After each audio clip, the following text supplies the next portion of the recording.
Muhammad Sulton aka, yoshlarimiz haqida ma'lumot berib yuboring. Xo'p bo'ladi. Assalomu alaykum.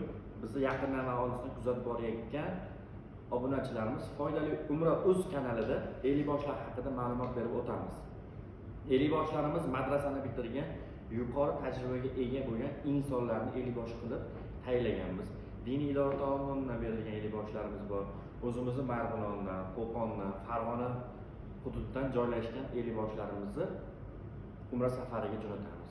Chunki nimaga boshi deganda bitta guruhda 50 ta bo'ladimi, 60 ta bo'ladimi? O'sha 60 ta insonga javobgarlikni olib, to'liq ibodatlarni hosil qilgan holatda boshi qiladi. Boshiga kelgan bo'lsak, bizni boshlarimiz chiroyli masalalar qiladi, chiroyli hadislar o'qib beradi. Ziyorat joylarida olib borganda ham nutqi bilan, ham madaniyati bilan chiroyli ravishda yetkazib boradi. Buni eshitgan hojilarimiz yana borgilari keladi. Bizda boshlarimiz xo'p, 10 ta 15 ta boshimiz bo'lgani bilan hammasi malakali, sinovdan o'tgan boshlar.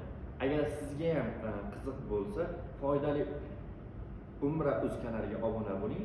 Sizga yanada ma'lumotlar berishdan to'xtamaymiz. Niyatdan manzilgacha ishonchli hamroh.